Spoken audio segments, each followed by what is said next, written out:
Uh, we could today on the floor just replay the debate from 11 years ago in the lame duck session about China.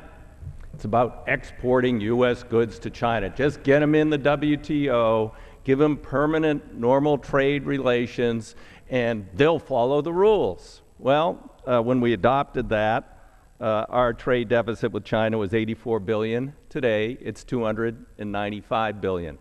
The issue isn't the tariffs the Russians have. The issue wasn't the tariffs that the Chinese had. It's all of their manipulation and non-tariff barriers that go in these non-market economies. How is it going to be any different with Russia?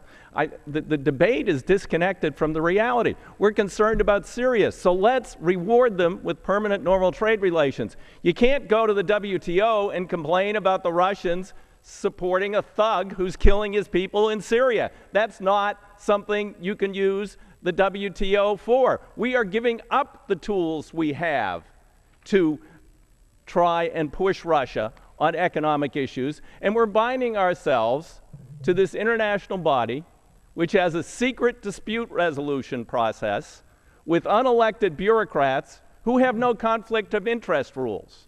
Now, that's a powerful tool we're going to use against those Russians. It's worked real well against the Chinese. It doesn't work against the way the Chinese are manipulating their markets to keep out our goods, to steal our international property, and all the host of other unfair trade practices there that the Russians can just duplicate very easily. The WTO is not the solution to these issues. We have more power today with a bilateral agreement. We have more power today with the capability of depriving them of a normal trade relation status with the United States. If we want to use our clout, we should vote this bill down.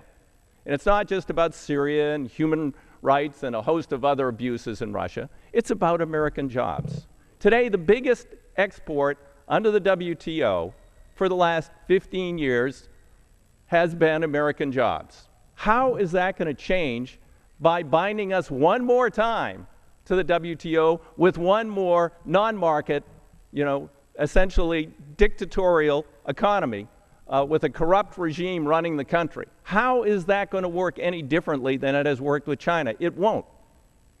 This is a recipe for more job loss. It's not about suddenly, whoa, the tariffs go away and they're just going to start buying all our goods. No, not going to happen.